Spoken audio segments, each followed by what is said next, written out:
Bullock, who now Mike, in all fairness, is probably one of the coolest kids author comic book writers I've ever met. His book Lions and Tigers and Bears is awesome, and if you haven't read it, you should. You really, really, really should. That all said, I'm making fun of him because, like I said, there's no picture of him. You just see one of the characters from said book. So what's up, Mike? Not much, like you said, it's pantsless. So that goes back to the old CrossGen days when, I was in their soon to be apprentice program that never got off the ground. And, Rob Schwager always taught us, whenever you can work without pants, it's better. So, well, almost always. I'm always on the air though now, so I have to wear pants. It's just you'd be surprised how awkward it can be if you don't wear pants and people discover that. It's like, are you showing your junk on the air on purpose? Like, no, I'm not. But should not speaking from experience or anything like that. But how you doing, man? Apparently better than that. So yes, I've had that happen to me before. So. But no, no, it's been a long time, dude. You've been kind of off on your own beaten path. So I mean, it's nice. It's nice to see you. It's been 15 years between, like, I think when I last saw you in person. Yeah, probably. Yeah. So what have you been up to? I kind of fell off the face of the earth there for about 7 or 8 years, and then about 2 years ago got back into it just in time for the pandemic to strike, and which actually being forced to stay at home for months on end makes it easy to get a lot of writing done. Mm-hmm. So in that time, I finished my Rune Master novel and got that put out through Airship 27. And then I did a couple of stories for Moonstone that are going to start hitting the stores pretty soon here, and continued some behind the scenes work we've been doing on Lions, Tigers, and Bears for about 5 years now. So, okay. I think we're going to start this way. Why'd you disappear? Well, when the economy collapsed and I lost my job and my day job, lost the income I was making from publishing a lot of books, because a whole bunch of other people lost their jobs. They lost their disposable income, and book sales dropped like a rock. And we had just had a baby, and I kind of had the choice of, I can continue to play the starving artist routine, or I can, man up and keep a roof over my head and feed my wife and child, give my son a house to grow up in and all those good things. So, Which, what is legitimately fair reason to disappear from the face of the earth. Yeah. I mean, it sucks, but stuff has to be done sometimes. Well, it's probably the best reason. I mean, and the fact that you're back here now is an indication that you didn't really quit. It just, you had priorities, and that's not a crime. Yeah, I mean, I definitely was going crazy without a big creative outlet. I went back to playing music for a while, because that's something I can sit down and just do for 10, 15 minutes without any worries of continuity or anything, versus when I'm trying to write fiction, it takes me a good 10, 15 minutes to kind of get into the world, and then start going. And so it's something that, takes, multiple hour blocks of time. And when you're working 12 hours a day, trying to put food on the table, you don't really tend to have that amount of free time, especially with a baby. So, yeah. Did you sleep? Did you not a whole lot, but I never have. So, I've been an insomniac my whole life. So, yeah, that's an inconvenience. I totally get it. Well, let's see. I'm back in Canada right now. I'm probably moving back out west. Probably. I'm out west as in Vancouver, or as in the Aleutian Islands, or Calgary? Okay. The islands sound really nice right now, actually. The world has gone pretty crazy these last couple of years. The vacation from it, which sounds like a wonderful time. Yeah. But that all said, so when the pandemic hit, I was in Vancouver, about to quit my day job and go into the movie industry. But in light of the fact that everything just shut down, and in light of the fact that, in general, it wasn't sure what was going to happen. I'm deciding, you know what, during the pandemic, go back home and be with family, and that was great and wonderful. And I'm not sure if I'm not sure we are in this very weird spot of we want life to go on, but we're not sure the pandemic is over. I do Yeah. think I do think inevitably life will go on, will win. It may not win right away, but it's going to inevitably win. So I'm like, well, what do I want? But in the event I have to sit and deal with like that back and forth struggle between pandemic and life inevitably winning. I thought, well, where will I be less crazy? Here where I'm at or somewhere else? And I decided that somewhere else I'd probably be a little less crazy. So that's me. Too funny. That's kind of what I've been doing. But no, I've been freelancing the last year. I've kind of been just covering myself as a freelance writer, podcaster, creator. Apparently I'm good at this, Mike. Apparently. That's good. Yeah. Yeah. You know, it really sucks when you're dying to do something and you are not good at it. You know, I've been there. So I started drawing last year. I learned a very valuable lesson. It doesn't matter if you're good. That's not really the measuring stick I go by anymore. Is it fun? Are you having fun doing it? Yeah. Well, and that's me with writing music. I'm not the greatest songwriter by any stretch or the best guitar player or anything like that, but I have fun doing it and I enjoy what I do. And, you know, it gives me a sense of accomplishment and it scratches a creative itch that I can't scratch otherwise unless I'm writing. Yeah, no, I mean, and that's cool. I see. I actually, so I've been doing a lot more comic book interviews. I have a theory, and then maybe see if you'll agree with me on this. Musicians might be the best comic book creators. I'm not going to argue with that because no, I was a professional musician for 10 years before I started writing comics. I'm good with that.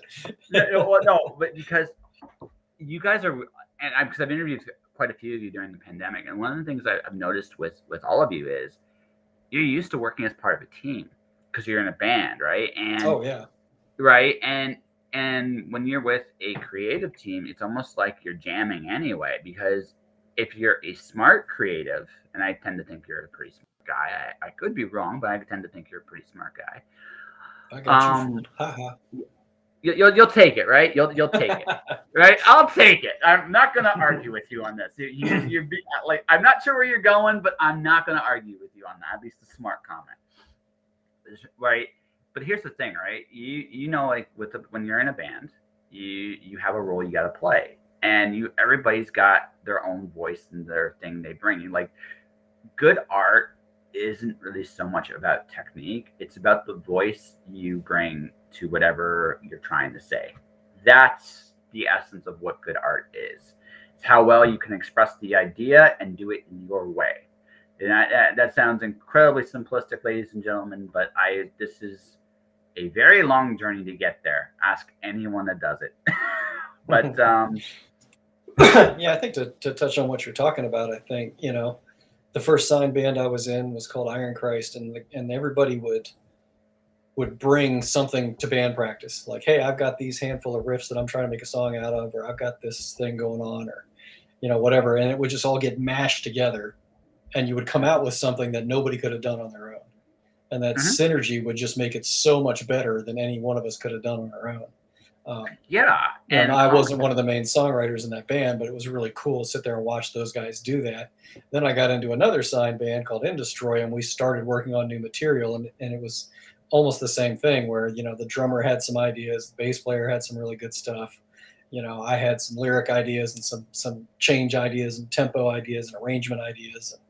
And you mash it all together and then you come up with something really cool. When you're doing comic books, it's like as the writer, you picture, you know, like the Crystal Castle in Lions, Tigers, and Bears. I could see it in my head, and I describe it to Jack Lawrence, and Jack Lawrence takes his spin on it and brings back something that's much cooler than what I originally imagined.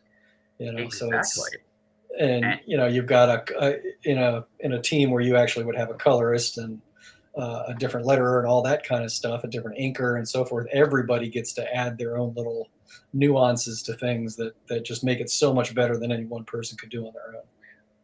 Exactly. And everybody's got their own ideas. And I think I've heard stories of some creators not letting their team be creative with them, and those are strange people. That does exist. But the best work is usually some kind of amalgamation of all of that stuff. And I think musicians are tailor made for that amalgamation, because it's like, hey, wait, this is like being in a band. Only I'm kind of, it doesn't matter what position you are in the band, in an actual music band. In comics, writers are kind of like, depending on how you look at it, they are either the lead singer, right, and or the lead conductor.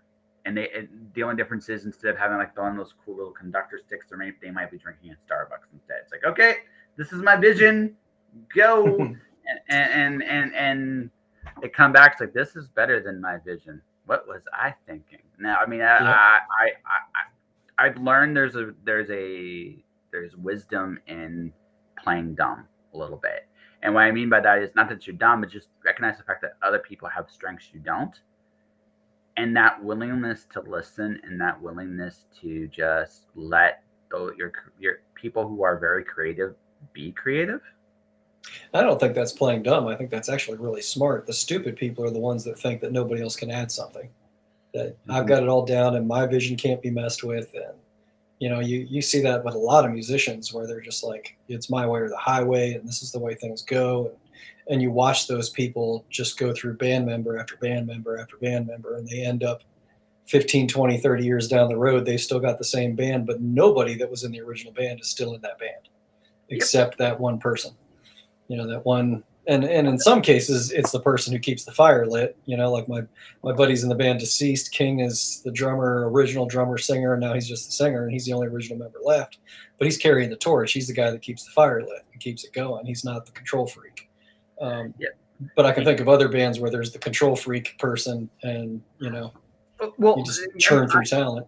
Well, the thing is too. I mean, in terms of bands, in all fairness, it's not always like the vision, the my way or highway that changes band members too. It's also just time, right? Life goes on. You were like, I gotta go feed my family, and I mean, there are bands that make a living doing it, but I mean, it's not a common thing. So I mean, that happens, and also just like you change, like you evolve as time goes on. So in all fairness, not everybody's that way, but yeah, there's always that. I think one of the really, really interesting things I think we all have to come to terms with as we get older / wiser. I don't know about the wiser part. I still think I'm 12 half the time, but you're not really in control of very much. And I think that's a hard thing for a lot of people to realize, especially in art. Hey, I got this great vision. When I'm writing, sometimes I feel like I'm more a conduit than, say, in control. It's like, hey, I got this great story inside me that's coming out great and wonderful, and there's a magic to it. But if I were to tell you how all that came into my head, I literally have no idea. Yeah, you don't know where it comes from. Some people call it a muse, some people say it's divine inspiration. Who knows? And then the next step of that is how good are you at communicating that to the rest of the team? Because if you can't communicate it to them, you're certainly not going to communicate it to your audience. So yes, yes, and it's something I've noticed with a lot of novelists, that when it comes to like pitching, they can't do it. It's like, how do I break my story down to words? Like, well, what are you trying to say? Like honestly, like lions and tigers and bears. With imagination, you can face anything, including your worst fears. I mean, I think that's a great story. Like, it's a great theme you have in your book, and especially now, I think it might be needed now more than ever. But that's the. I mean, I just broke down. Like, I didn't break down all your story beats bit by bit, but I think I hit very much what your story's about. Yeah, that's a good elevator pitch. Yeah. So one sentence, right? How a boy uses his imagination to protect himself from his worst fears. Yeah. So it's the crazy thing, though, is I remember Ron Mars told me this when he first took me under his wing, that you get writers almost fall into two camps. You've got the ones who are really good storytellers and they suck at writing pitches, or you get ones that write these pitches that are just home runs, but they can't land the plane in the long run with the story. So, Me, yay! So, and I was never very good at the written pitch. I can talk to somebody and grab somebody and be like, hey, let me tell you about this really cool thing I got going on and blah blah blah, and I can get them excited. But if I have to actually sit and write out a templated pitch and then hand that off to somebody, I'm just like, oh, they're gonna think it sucks. And then it's like I can't like but storytelling, right? It's still the same thing ultimately. What I realized about pitches, it's just like pitches are essentially short stories, like one sentence. If I write one sentence to really make someone care, and I'm like, okay, so what's the story I can tell that'll make people excited? Now I don't even worry about it in terms of sales. I don't even enter the word sale because what happens is I realize that that's not like you don't want to be sold something. Like no one does. Let's be honest here. You go to that what is your gas station? You go to that gas station, you see that neon red sign, try to get you to buy that Slurpee drink. You don't give a shit about that. No one wants to see that stuff, right? But but the thing is, but making a connection, telling a story, making a connection, people want to feel something. People want to get excited about stuff. People want to laugh, cry, care. People want to care. So I think and this is just how I approach pitching is how can I make people care about what I'm doing? And once I ask that question, it's like, okay, that's how I land that plane. Now, as far as landing the bigger plane and telling a story, I try to keep that in mind. Like, how can I make people care? How can I make people feel? How can I make people engage? And sometimes I really suck. Sometimes I'm good, right? Yeah. And I can be open to that. You just never know, right? Yeah, right. I mean, so I was talking to Bobby Nash the other day, and Bobby was joking about. He goes, you'll get a publisher and they'll ask you for 3 pitches, and you really work your butt off on pitches 1 and 2. And you hand them over, and then they're like, oh, well, wait a minute. I wanted a 3rd one. Give me a 3rd one. And you just throw something off the top of your head, and they go, that's the one. You're like, what the hell? You didn't want the 2 I spent hours on. You want the one I pulled out of my rear end 5 seconds ago. That's right. That's right. Yeah. It's a test, you see. They want to see what you're like under pressure. If you can deliver a golden egg there, so they're like, yeah, that's the one, baby. And you're like, oh, God, what did I just signed up for? What did I just sign up for? And it cuts out the whole overthinking. You're put under the gun, and your instinct kicks in, and if you're really creative, it just comes out. That's right. So. Reminds me, like so I had this I remember this story because it's scary. I remember this. So way back in school when we had to do speeches, right? Yeah. So there's this super convoluted way of my teacher had to, like, y'all have a number, and she had to literally draw your number. I was number 3. I remember this. Okay, the odds of her pulling my number, were incredibly rare. So but lo and behold, first day, 3rd speech. There's 3 speeches a day, right? I hadn't done a damn thing yet. She drew number 3. 3 and 3. I'm like, what are the odds of this? So I literally had to go up on stage, and I literally pulled something. It is the most I've ever pulled out of my ass in my whole life. It's like I somehow got a speech out, and it was like, how did I do that? Right? But sometimes, man, like when you are under like pressure, right? When you have that moment, it's like you got to deliver, or you find out who you really are, and it's invigorating, terrifying, but it's invigorating too because man, we overthink ourselves sometimes to death. Oh yeah. I get caught up, like I'll be writing a story and I'll stop and I'll think of, some background character that you're never going to see on any other page than that one. And then I'm like, well, what do I name this person? And then I spend an hour trying to figure out what to name this person. Like totally off you know, and then there's a whole hour wasted that I could have written probably 4 or 5 more pages and gone off on this rabbit trail of trying to figure out how to name this inconsequential character. It's like, I really need the name. And then you get the name, and you're like, yes. Why did I spend an hour doing it? Yeah, and nobody who ever reads the story even remembers what that person's name is, because it's, you know, it's just a background character. But you remember, you know, and if somebody does come up in a bank robbery kind of thing or whatever. Yeah. But if someone actually does come up, say, I really like that character. Tears will enter your eyes because you'll remember that hour. Like, my God, what was the name? More likely at that point, I'll be like, who was that? Like, what? Yeah. You know? like, wait a minute. Oh, that guy. Were you talking about that Phantom story, or are you talking about Captain A? Wait a minute. Like, wait a minute. I didn't remember that guy at all. Yeah.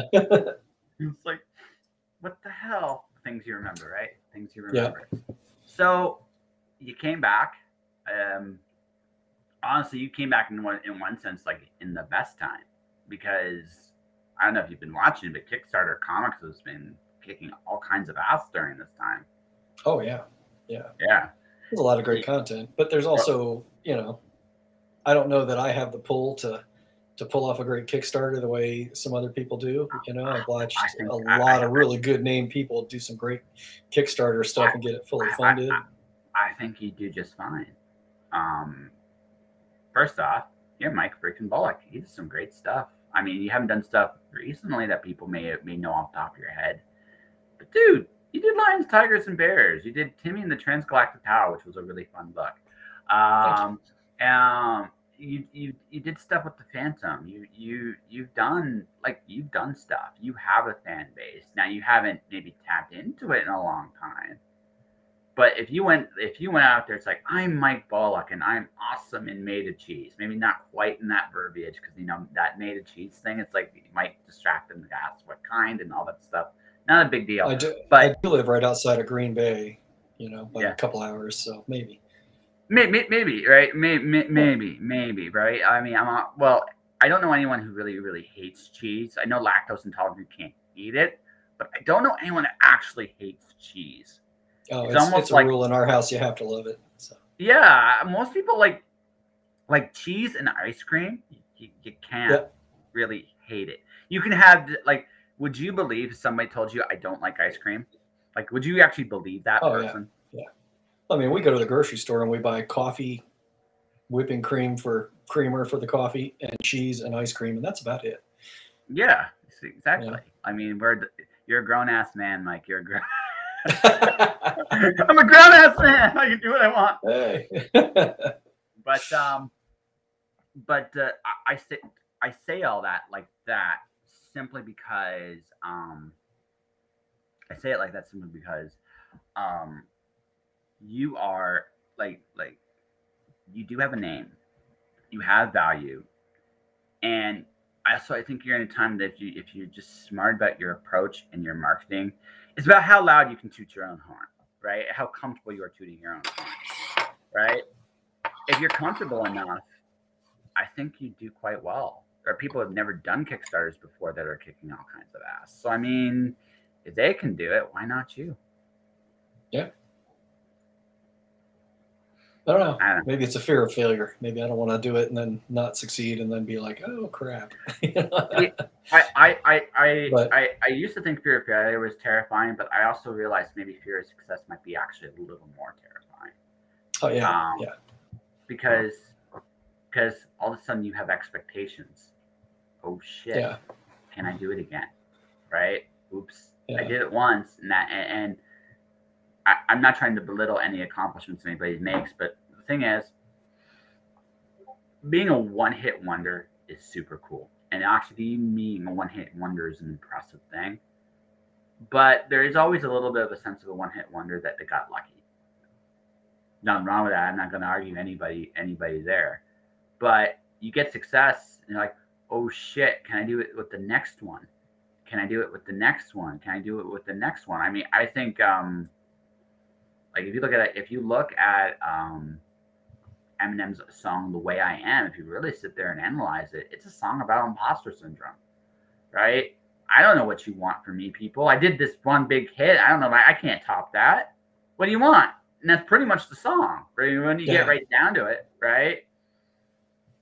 And it was just his frustrations with that. It's like, it's a real thing. Like, success can be as paralyzing as failure, maybe even more so. Oh yeah.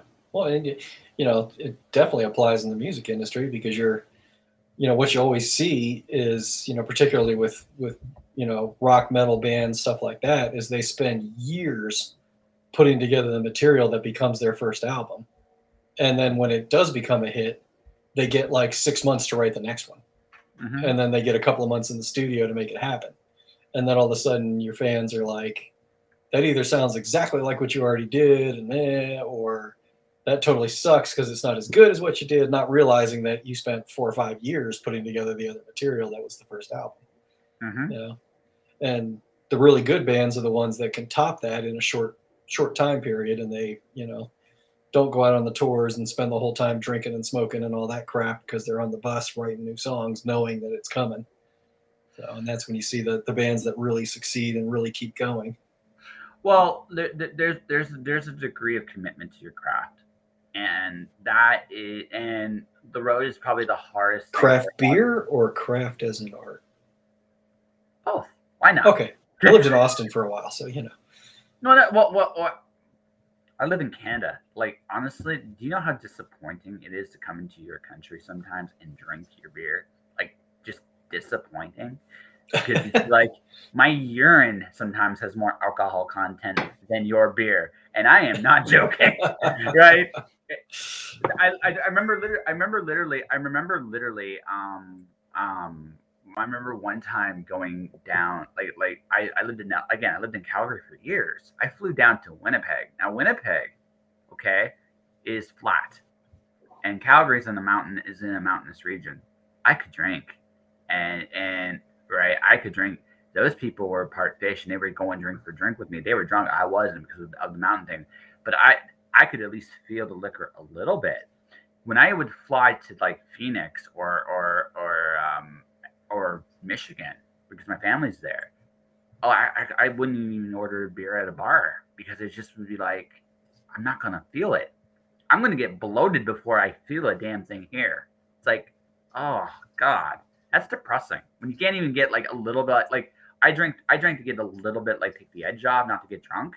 But when you can't even get that, and you'll just get bloated first, you just stay away. Craft beers, at least your craft beers, though, at the very least, I will say this: that's not always the case. Your craft beers are actually decent.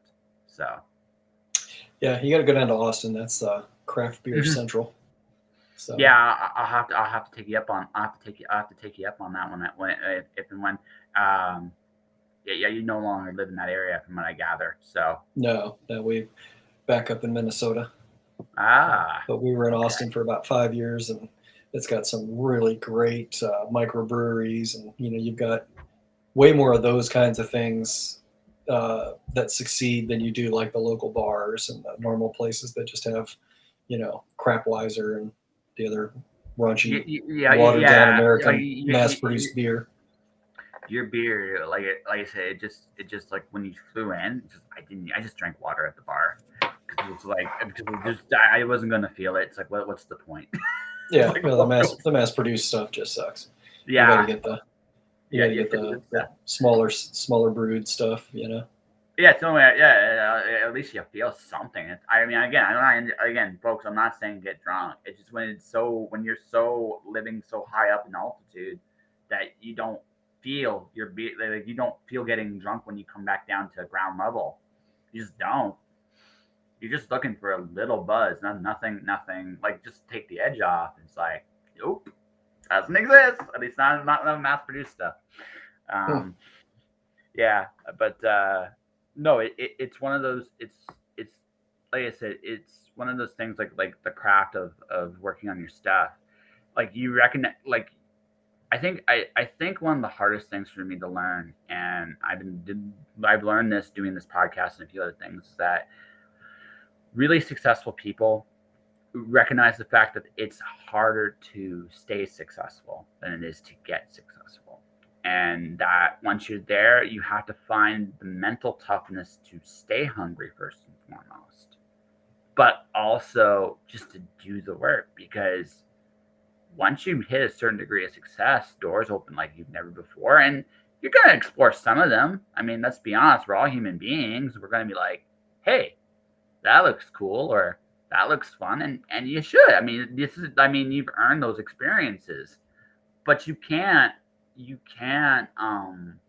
let those experiences become your whole life, distract you from what got you to the dance. You got to be very honest about how you got there, what you do well, and maybe and you learn this, especially as you become more successful, what gets in your way of success. Yeah, don't disagree. Yes, but that's a long. I think that's a process for all of us, and also depends on how we define success.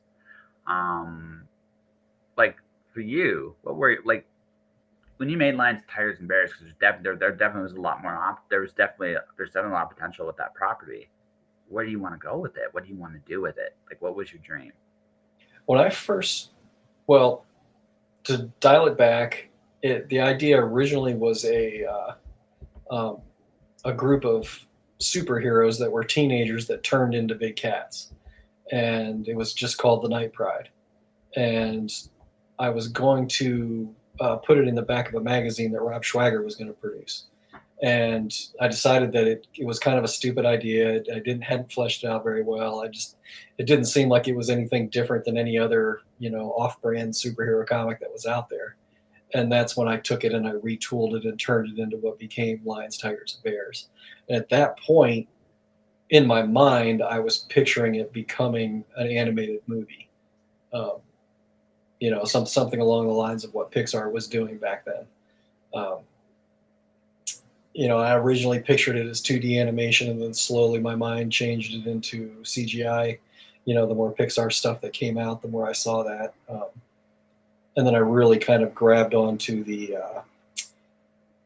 what's it called? The Lion, the Witch, and the Wardrobe. They have a scene at the end with the big battle where you see all the big animals come to life. And there's a couple of white tigers in there and a couple of orange tigers in there and some lions and that sort of thing. And that really grabbed my imagination. And then I was like, okay, I want this to be a big live action blockbuster with, these CGI animals in it. And that was kind of like, that's where I wanted to get it with. And then we had it optioned with Paramount for a while, and that didn't end up getting us where we wanted to go. And so now we're back doing the rounds, getting ready to take it back out and pitch it again to some people with some different takes and a kind of a whole new outlook on it. But I think at the end of the day, my original thought was success was that people, whatever amount of people, would read it and people would like it. And that was really all I wanted. I've gotten so many super cool stories from people of, one of my favorites is this guy has become one of my good friends now. His name's Jerry Zabinski. He was in the Navy and had gotten sent over to the Gulf right after his two children were born. He was gone for 5 years. He came back. His kids were, I think 5, 6, 7 years old in that age range. I don't remember exactly. And he comes home, and to them, he's just this stranger that's invaded their house. So he feels really, kind of depressed because the whole time he's gone, he just can't wait to get home to his wife and kids. And he's eaten up by how much he's missing his kids' lives and missing them growing up and missing time with his wife. And he finally gets home, and his kids are afraid of him because they don't remember him. Mm-hmm. So he gets bummed out. He goes down the street to the comic book store, and he's figuring he's just going to go grab some comics because he used to read comics when, before he got deployed. And, what's the new stuff with Batman and Spider-Man and all this stuff? And he walks in and he sees Lions, Tigers, and Bears, and he's like, that looks really cool. I wonder if that's something my kids would like. So he grabs it. He takes it back home. He shows it to his kids. They get all excited. They want him to start reading it to them. And it just becomes this thing in their house where he reads it to them every night, and he rebonds with his children. And then he sends me a letter and tells me about it. And I was like, that is success. That is the coolest story ever. Oh yeah. Then, no, dude, that's amazing. Right. Yeah. And fast forward maybe 3 weeks ago, his son is now an adult, reaches out to me, and once he's trying to become a comic book creator. And he's reaching out asking me for, how do I advance and he's an artist and he's a good one, and he's like, how do I advance my art career? What do I, where do I go? Who do I look for? What are my next steps? And I'm just like, that's success to me right there. Oh, yeah. You could be Tom Cruise or you could be Johnny Cash or whoever, and you've done all these great things, but to have a story like that, I could die happy. Inspiring people is an amazing thing. Like, and allowing a father who was out serving his country to come home and bond with his children. Yeah. That's just the bomb. Oh, reading is a super powerful thing. Like, reading to people is a very, very super powerful thing. I had she's an ex-girlfriend, but she's still someone I really care about, and we still care about each other. Just it was right feelings, wrong time more than anything else. But one of my favorite things is I'd read to her. It's kind of one of those things where it's a very intimate thing, and you can grow, and bonds are formed that way. Just simply reading words to a page. It's an amazing thing. And yeah, a family like a father with their kids, bringing a story in and giving your kids permission to escape. And apparently, man, you made an impact because one of those kids said, "Hey, I'm going to do this myself," and that's awesome. I mean, think about it. Yeah, it was very cool. Yeah. Definitely one of my favorite stories, and I've had bunches of stories like that come back to me, which is really cool. I remember, I think it was probably 2014, 2015. I was doing a Wizard World convention, and two girls go walking by, and they're probably 18, 19 years old, and they're chit-chatting and having a good time, talking about who knows what. And one of them stops and points at lions, tigers, and bears and just starts shrieking. And her friend's like, what's going on? What's going on? And she's like, I grew up with this book. This book is amazing. And she grabs it and starts telling her friend to buy it and doesn't even see me. And I don't remember who I had sharing a table with. But I'm sitting there with another creator, and we're just kind of looking at the two of them kind of wide-eyed, like, whoa, this girl's kind of freaking out. And she's just gushing about the book and showing her friends, and then she kind of looks down at me and the other creator, and she's like, have you guys read this? And the guy sitting next to me is like, well, this is Mike, he created it. And then she just geeked again, and it was just super cool. See, I would see if it was me, I'd been like once or twice.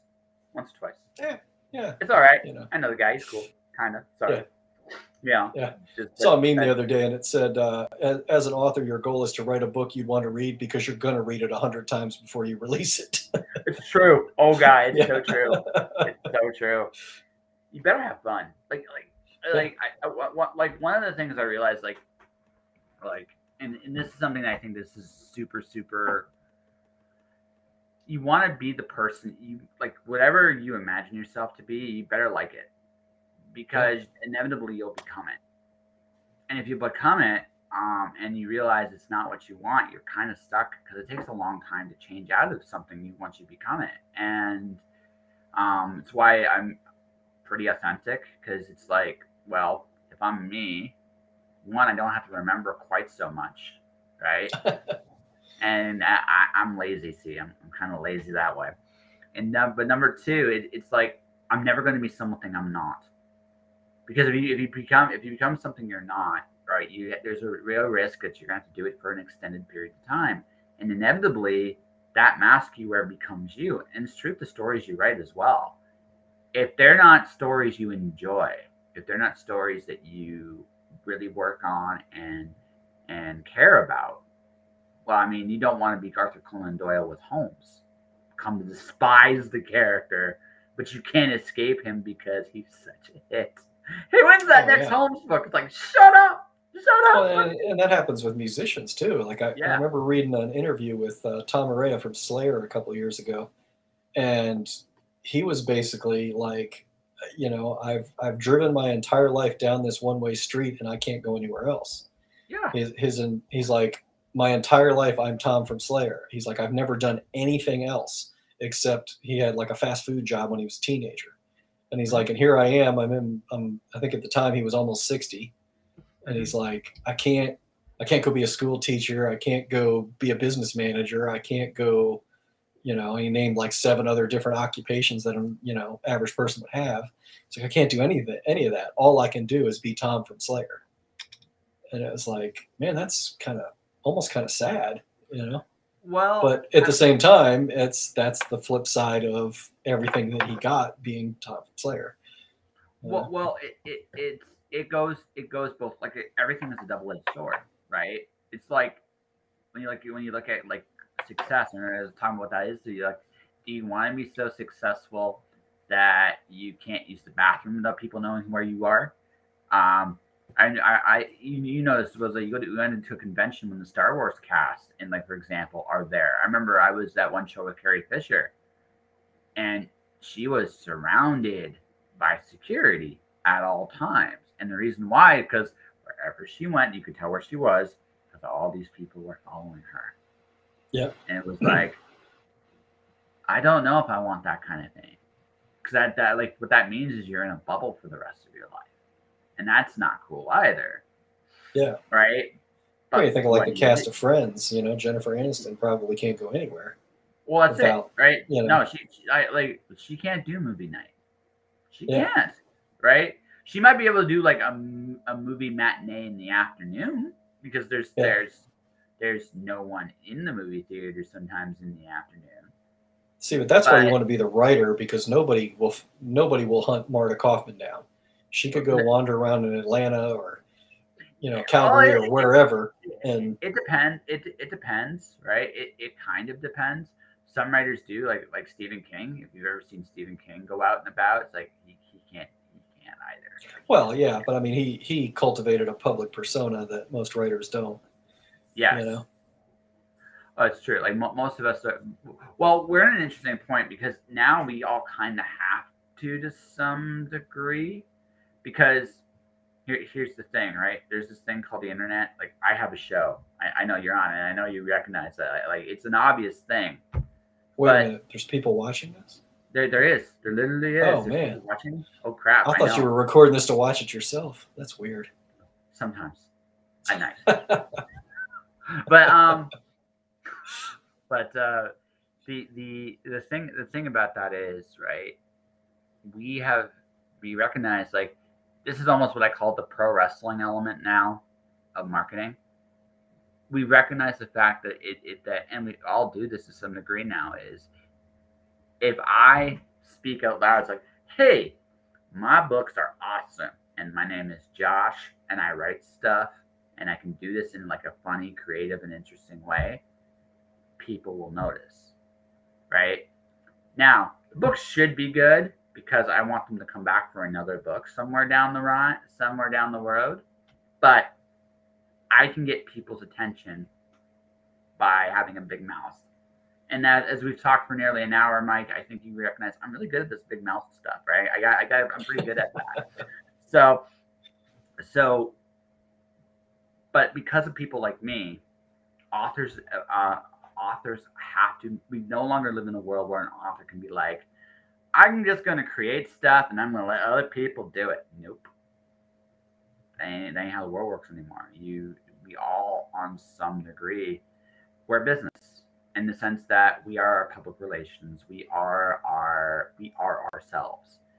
And now that we have this thing called Twitch, we have things like TikTok, we have things like, Instagram, we have things like, social media. Well, everybody has access to you. So you kind of have to have a big mouth now, or at the very least, you have to be open to communicate with people. So, I think now it's more likely. Now, it may not be everybody. There might be just this tiny niche, but there's this penguin zombie apocalypse niche somewhere, and that author who's writing that is the shit in that group. Like, it's the total, I'm the man or woman or whatever gender you classify yourself as, right? You're the shiz in that thing. I can see that becoming maybe more of a thing. I think fame will become at least somewhat localized in that niche. You're king or queen or whatever the case may be. Yeah, I can see that. Mm-hmm. but then you get the, you're the big fish in the small pond kind of thing. So how do you overcome that? Well, you just become so good at it that other people can't help but notice. That's where we, right? Like the publishing industry has become a niche market.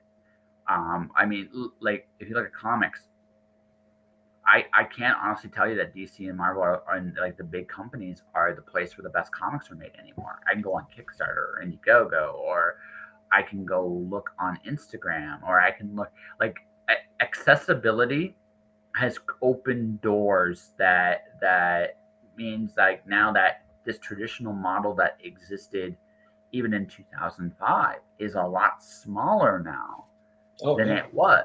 Still big, don't get me wrong, it's still viable. I mean we all, but when a Kickstarter creation can get a movie deal, which can happen now, right?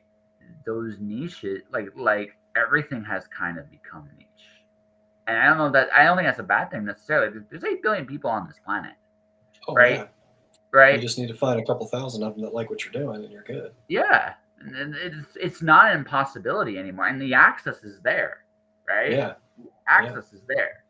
And to be honest, for me, it was much like I'm much happier that I broke in, quote unquote, under Image Comics, because Image is creator owned. Image is, it's got a great legacy. The 7 guys that founded Image are all phenomenal creators that, will go down in history as some really great people.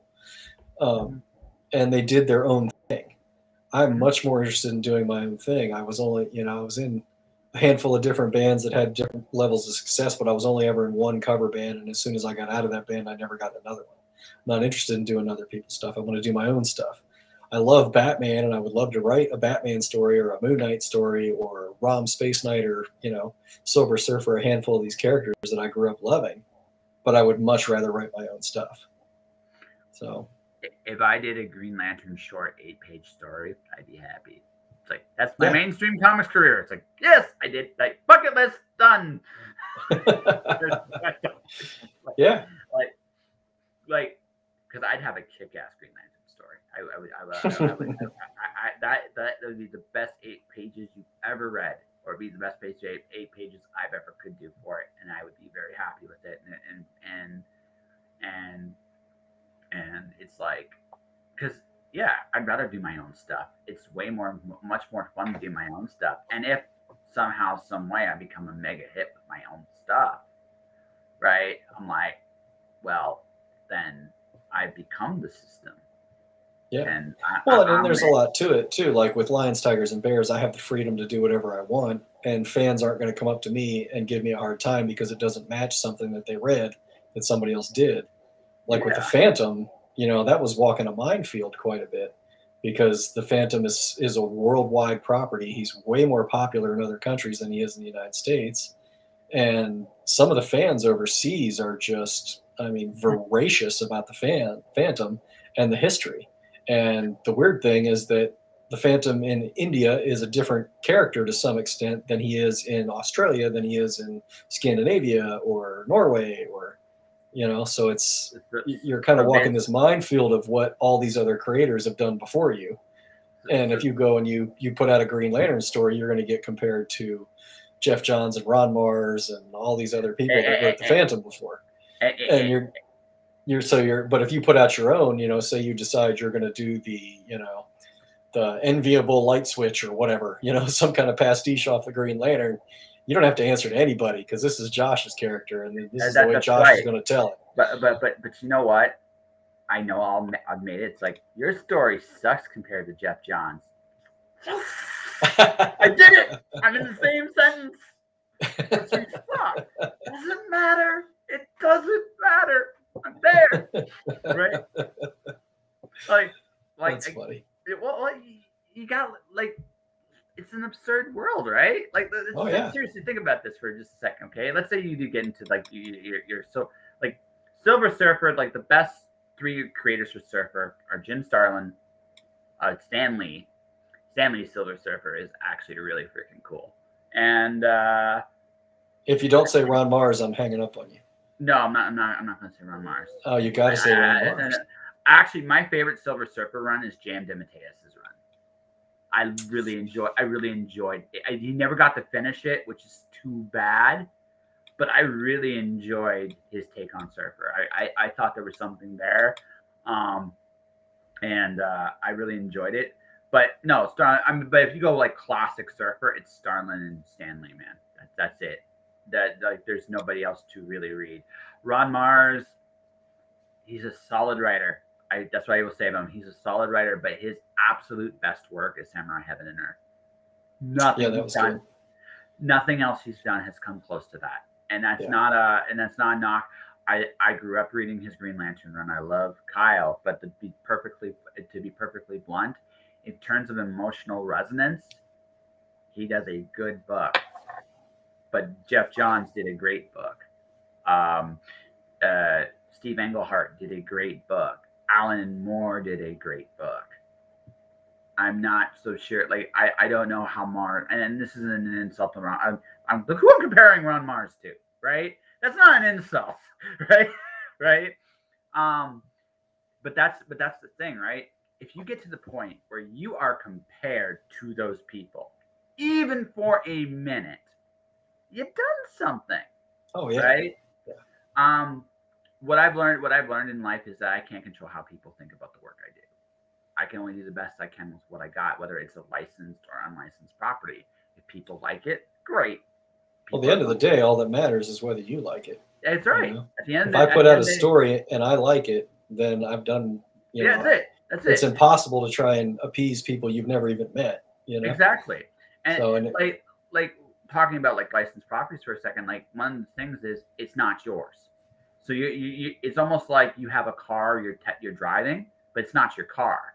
So if you crash the damn thing, whoops, right? That's the thing, right? I can understand a company, and this is the thing, like strictly on a business level, I get it where it's like, no, you can't turn Kyle Rayner into a woman. It's like, why not? It's not what we do. It's not what they like. You have to or. You can't turn the Phantom. You can't make the Phantom have like a fuchsia suit. You can't do that for one episode. It's like, why not? It'd be fun. But no, that's not what people expect. There's probably a country out there that actually has the Phantom in a fuchsia suit. I don't know if you've ever really looked into the colors of the Phantom costumes, but it's all over the map. That or maybe like a salmon like fuchsia amalgamation that just makes you go blind looking at it. It's like, oh my God. right but the whole point is right the whole point is that's not your properties to make those decisions on. That is the people who own them. And again, strictly run a business, I get it.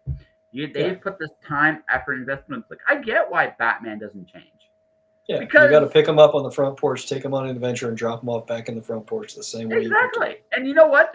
That's totally reasonable. Like that's actually a reasonable thing, right? Mm-hmm. But I can take them anywhere I want, though, but I just got to put them back on the front porch. Yeah. Versus, I can't kill off Diana Palmer, the Phantom's wife, but I can kill off Ares. Yes. So, I mean that's it, right? Like that's the thing, right? You have to choose your battles accordingly, and sometimes you can come up with a really creative story.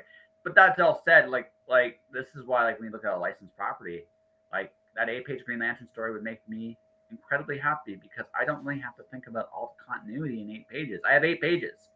What can I do in 8 pages, right? Like again, this is about do I really want the headache of continuity? Well, no. Okay. Well, how can I avoid it? Tell an 8-page story with a no-name Green Lantern. Sweet, I can do that. And if someone goes at the end, it is the worst thing ever. It's even worse than Nort. Yes, it is.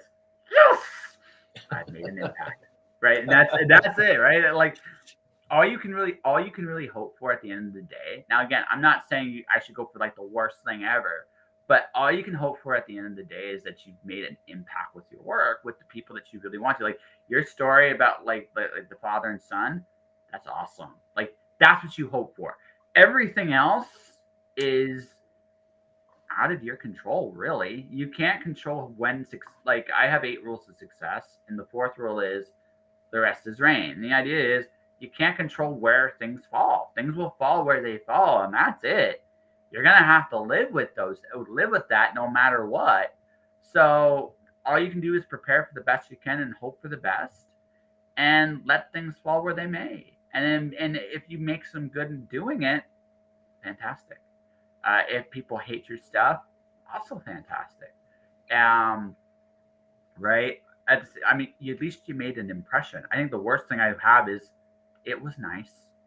I mean, seriously, do you want that? It's like it was nice, it was good. Nice and good don't mean anything, man. I've amused you, I can tell.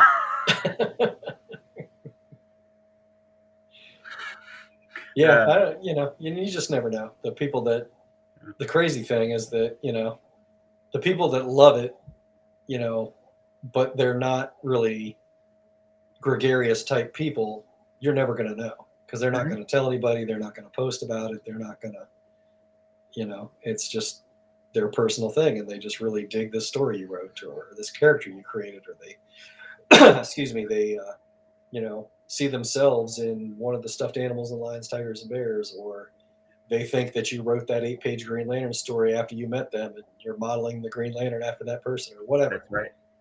But they'll never tell you and you'll never know. It's the more extreme personalities that are going to come up to you and tell you, hey, I love the story, but I can't believe how you could make, those big old stuffed animals fit in that tiny little box. What are you, stupid? Or, hey, this changed my life so much, because it helped me bond with my children, or those kinds of things. But the majority of the people you're never going to know because you're never going to hear from them. So we sold tens of thousands of copies of Lions, Tigers, and Bears, and I've talked to maybe 1,000 people about it. Exactly. So, and it's like you never know. Yeah. So, and that's it, right? That's like going back to like we're kind of all over the map a little bit, and that's what the show does. But the thing is, right? You have to do what you love at the end of the day, because again, you don't want to be Arthur Conan Doyle. You don't want to be Slayer, I guess, because I like Slayer. I don't know anyone that hates Slayer, but apparently he does. Like that's all he's done. Because at the end, although I do disagree with him on one thing, he could be a teacher. He could have been a teacher. Well, I don't think that he hates it. It was just the interview painted a picture of him feeling very trapped in his own life. Well, yeah. He missed out on all these family landmarks. He had, a niece and nephew, if I remember correctly, that he was never around for their birthdays. He wasn't there for their graduations. All these things that the average person is there for. He missed it all. And so here he is at the end of his life, where there's only so much longer you're going to be able to get up on stage and play thrash metal, and what has he got left? So. Hey, Mike, we have drugs today. You can go till he's 80. Easy. but no, like I'm not. By the way, anyone listening to this, I'm not suggesting he does it because he does it because he wants to, not because he has to. I'm saying we are getting better at doing crazier things longer. We are mastering that more and more as time goes on. I bring all of this up because I came to a realization about 4 years ago, and this is a wonderful realization. People do exactly what they want to do. Always. Doesn't matter what the situation is, people will do what they want to do. The only real question is, are you aware of the wants you're fulfilling, or are the wants controlling you? That's it. There's a back and forth about this. And that made me realize, like, more than anything else, is it doesn't, like, you can't control the results of some things, but if you do certain things a certain way, sooner or later you open doors and you close doors doing things a certain way. And you have to be an adult enough to live with that and figure out where to go from here. But ultimately you do realize that ultimately that you live the white life you want to live. Always. And that's a powerful thing. And like, our choices shape our lives always. And we have to be very cognizant of that. And at the end of the day, like, yeah, you do end up kind of trapped. Like, you go down your certain path. Eventually, there's a point where there's no more doors. This is your path, and you're going to walk it to wherever it leads you. Yeah, very true. Not a lot of disagreement there. No, it's like. Well, I mean, people are people. Everybody's got that kind of the rules don't apply to me mindset these days, and people are just going to do what they want to do. And to some extent, you can't blame folks because it's your life, it's your choice, this is the land of the free, at least in America, and I think Canada has a fair amount of freedom as well. So people should be allowed to embrace that freedom and make their own choices. And you shouldn't live in a world where people are forcing choices down your throat. So yeah, come to me in about 3 months. We'll see how that looks here. But, yeah, we won't go there today. I don't really want to go there today. But even in those environments, you do what you want, right? It's just what the pressures of life create different possibilities, and it's something I've learned very much is like ultimately we are the architects of our own destiny, and we have to be aware. In my case, it's been a journey of figuring out what I do well and what I don't do well, what I need to improve on, what maybe I need to avoid, because there are just some things I'm never going to be great at, and I have to accept that. It hurts the ego to acknowledge that. I have a big ego, like just huge, right? And I kind of got that impression. Yeah, never. Yeah, well, I mean, you used to carry around that giant sign that said "I'm cooler than you." So that's right. Sometimes. Yes. Yeah, that first time at the con, it's like I'm cool. Like it was just like obnoxious, like it's kind of like those old samurai banners sticking up from your back. Yeah, I even use glitter. Mike. It was just I wanted you not only to know it, I wanted you to go blind. You got to do what you got to do, man. Yeah, exactly. I wish I could see it, but I almost could. I get the feeling you're smiling a big smile, just wondering like I haven't changed at all. But, yeah, gotten a little wiser, I hope, but I mean I really haven't changed that much. So, it sounds to me though in your case, you're a man that prioritizes family, still needs to be creative, and did some creative things. Actually, I was always going to ask, do you have any, with any of your songs and stuff like that, do you have a place where you've shared those? I have a SoundCloud account, and I put stuff up there. And I cool. think I have a Facebook page for it, but it probably hasn't been updated since, whoever knows how long ago. Since Obama was in office? Possibly even further back than that. It's been a minute. But 2 presidents ago, I updated that page regularly, but I don't anymore. I bring this up. Because it's like, I mean, you're the man you shaped. So like, you're a man who prioritizes family. You took care of them, and it sounds like you're doing okay, and you never gave up on your goals and your dreams. It might have taken you maybe longer than you expected, but I mean, it sounds like you're going to try to do is it good? So what kind of animated, like, are you still going to do 2D, 3D? Like is it still like what you saw in Narnia, or have you gone back? Like what's your approach now with Lions, Tigers, and Bears on the big screen? I cannot talk about that at the moment. So okay. You're just going to have to wonder. Okay, no problem. I did not mean to overstep, but it has. But I will ask. This is the only thing I will ask. It has evolved quite a bit, than I imagine. Yes. Very much. Okay. So yeah, cool. Yeah, there's a giant crafted new story that's very excellent that has been kept under wraps. So. Okay, no, that's fine. Like I'm not. You've signed. I'm sure if you can't talk about it, that means contracts have been signed. I'm not trying to pry you out of those deals. I just like, it's cool.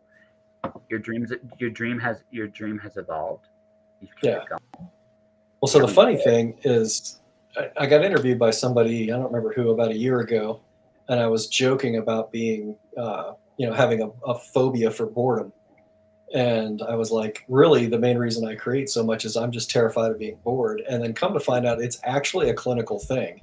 And Mm-hmm. it's called Basaphobia. And I had never heard of it before, but went and read up on it and everything. I was like, wow, that explains a lot. So I don't know that I create out of any kind of altruistic thing. It's just more terror. Well, I'm terrified of I'm terrified of nothing, so I create. They're terrified Because of I'm being terrified bored. of nothing, Yeah. right? Yeah. Right. So, Well, in all fairness, nothing is a big concept. If you sit there and think about it, like it's an absence, and there's no way to grasp it. Like everything, like the two things you can't, the human brain really can't grasp nothing because we've never experienced it, or everything because we are way too small. yeah. Right. So Well, and trying to get there, at least in the United States these days, where I think the last numbers I saw where you get hit with like 21,000 pieces of advertising every day. It's, no wonder everybody's scatterbrained, and, we're all downing Starbucks and Red Bulls and all this stuff like it's going out of style, and we're ingesting 22,000 pieces of advertising a day. oh yeah. Getting bombarded with everybody's opinions, and everybody's making their free will choices. And it's, trying to find some zen and some peace and all that is a pretty no, that's not the right word for it. We'll just call it, it's a tough road to hoe. So Yeah. Well, Zoom member, well, thank you very much for saying great stuff. This is Mike. Mike is awesome, and he also does music and stuff. Zoom member is at Zoo is going to be performing my first ever live performance on my show ever. Awesome. This Wednesday. Yeah. Well, yeah. But it's one of those. Thanks, Julie. Thanks a lot. But it's one of those things where I just recognize the fact that, like, for me, I stopped watching television about 8 years ago. I don't miss it even a little bit. I find that it is probably the most cumbersome thing ever. Now, this is what I'll do. If I hear about a really cool show, I'll watch a little bit of it. Now there is a downside to it. I'm not mature enough for Netflix. I can't do it. So for me, so for me, like, this is what did it. Okay, so first time I tried Netflix, it was when Daredevil season 1 came out. Daredevil's a decent show. That's a decent show, right? Yeah. Okay. Kill la Kill, the anime, is not a decent show. And me and a buddy ended up binge watching all 26 episodes in one night. And I recognize that I have an impulse control problem. I cannot. Actually, I just can't do it. So what I do, hey, listen, again, it's knowing what you don't do well, and impulse control is not my thing. I just don't. Like, I'm just gonna let the thing go because I'm gonna want to see what happens next because I'm just that kind of person, right? Right. I blame all the monthly comics I've read for years and years to build me this way, but that's that's an excuse. I just don't have the impulse control. That's also why I don't play like games like World of Warcraft. I just don't have that self control. So knowing what you don't do well, you move on. So I gave up television because I recognize that by and large it's a lot of noise. It doesn't say anything of any real substance. If I want to find out what really is going on in the world, I look for things that are going on in the world. If I want to get an opinion that's actually informed, I stay as far away from television as possible because there's no such thing on there. It doesn't matter what the topic is. I stay away from. You can't escape advertisements. You walk down the street, you see billboards, but I look at them even a little differently too. I kind of adopted the they live concept when I look at billboards, and that there's all kinds of other messages going on all around me all the time. And once I recognize that, you can kind of distance yourself from that a little bit. And that's kind of what I do. It's like there's too much noise, and I have to engage. So I want to choose what I engage with. And I love to read. I still love comic books. I will probably until the day I die. I do like video games and music and stuff like that, but I engage differently, if that makes sense. Yeah. Yeah, I still watch TV, but I'm very, very picky about what I watch because to me, I go after story content. I want to watch something that's going to give me a quality story, or it's going to have something that's inspiring, or something that I can use for writing fodder. So, Justin Gray said years ago, I think this is one of the coolest things that I've heard a comic writer ever say, is he's like, I don't believe in writer's block. I think you just run out of imagination fuel. And he's Yeah. like, if you're not intaking stuff, you're not reading other things, you're not watching things, you're not exploring interesting topics, you're not, if you're going to write a science fiction book, then you should be reading science articles about, astronomy and, what's NASA doing, and what are the latest developments, all these things. You should be feeding that. And when you're not feeding that, you get stagnant. And there was a point where I was just where you are, where I wasn't watching television, movies, anything. And my creativity as far as fiction work was slowly dropping. And I started to recognize that. So now I'm back to, I watch a lot of movies, and I'll find things like I'm wrapping up the final season of The Musketeers right now on BBC. Right before that, I finally finished off watching Vikings, because I'd missed like the last two seasons when I stopped watching it. Whenever they killed Ragnar, I quit watching. But then I went back and watched all that. Just things like that, that are going to feed your imagination, I'll watch. As far as the nightly news or listening to talking heads argue with each other about stupid crap, I got no time for that. And thankfully, with all the streaming services, I can skip the majority of the commercials and so forth. Well, I just accepted the fact that it's not that you run out of fodder. Like Terry Pratchett said, that writer's block is something invented by people that live in California, and I always was amused by that. But what I said to people is, I'm just deliberately choose not to be cool. I will never be up to date with the latest television. I can't do it. I don't have the time. That flies in the face of the giant "I'm cooler than you" sign you used to wear. I know.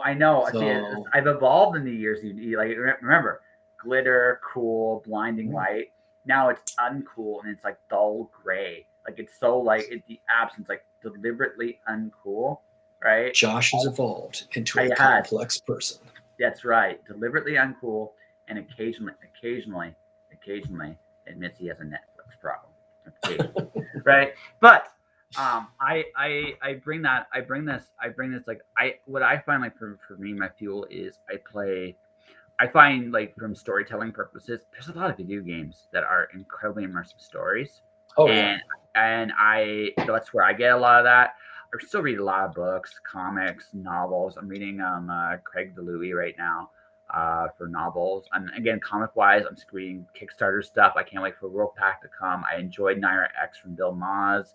I'm reading Harley Quinn right now from Stephanie Phillips and Riley Rossmo, for my regular mainstream stuff, because that's where I apparently know what the heck I'm talking about. But when it comes to television, I'm still watching the anime fairy tale. That's how far behind I am, and I think I'm gonna fall further and further behind, and I'm oddly okay with that. It just seems to me it seems to me like at this point, television is best. Either you find a series you really love and you stream it slowly, which is why I won't get a streaming service. I'll get like DVDs, because I'm old. Shut up. And two, it's with a DVD. It's like I can stop myself from physically putting the disc into a player. Whereas with a streaming service, you just don't have to do anything, and it'll just go to the next episode. It's the opposite. I actually have to make an effort to get something done. So if I'm out of time, I can just call it. Whereas if I go on a streaming service, I just do nothing and I get a whole show. And the path of least resistance is a thing. So that's just me. But so right? Video games. What games are you playing? Are you? I love Persona 5. I thought you were going to tell me you were Captain Fortnite or something. No. So when I have time for video games, it's RPGs like Ni no Kuni, Persona 5. I love Persona 5. It's such a really cool. It's a cool story too. It's a really cool story.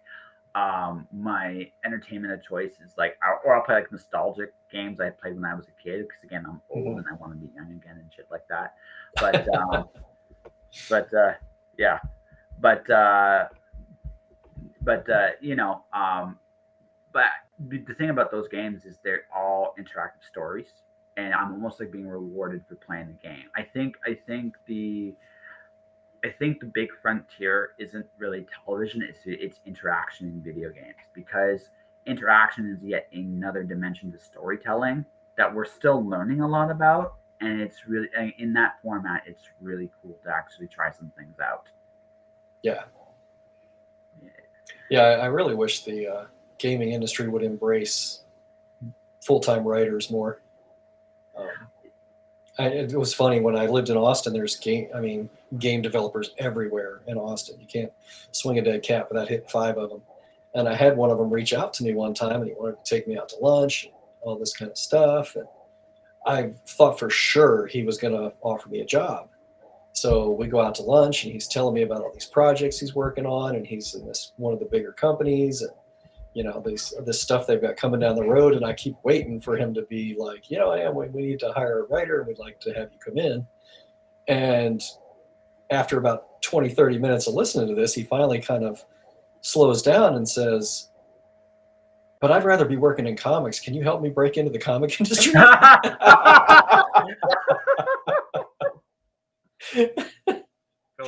And I busted up laughing. I was like, Yeah, that's funny because, but, and he was telling me, at least back then, this was probably 2014, I think, 2015, somewhere in there, the majority of the game companies didn't have writers at all. It was usually just a handful of the developers that would throw out ideas and they would just run with it. And that's why you had so many video games that just kind of had these half-baked stories. But I think now they're slowly starting to realize the value of having writers involved. And, you get stuff like, Apex Legends has a more evolved story to it. Horizon Zero Dawn, some of those kinds of games that have much more evolved stories than you ever used to see 5, 10, 20 years ago. Yeah, it's Japan was ahead of the curve on this one, and the next time we come on and we have a wonderful conversation again, whenever I'm assuming you want to come back at some point, but if you wear the sign, I'll be back. Okay, I'll wear the sign. Will you wear pants? That's a reasonable compromise. I don't know. But next time we could definitely talk about it. It sounds to me that there's a hidden love of games there that we should definitely explore in a future conversation somewhere. Oh yeah. But Mike, I'll tell you what. If you get me a pair of shorts that says "Josh loves the Ron Mars Silver Surfer run," then I'll come back. Will you burn the shorts? No. This has to be sincere and from the heart, brother. Oh, okay. I'll put a giant heart, and it'll say Josh Hearts. It'll be like a heart and the letter S, and Silver Surfer Run by Ron Mars. Yes, and you got to go back and read it now because clearly you missed out on the glory because it's a good run. It is a good run. It's just not the best run. Yeah. Well, I didn't say it was the best. I said it was among the best. Nothing's better than Stan Lee's run.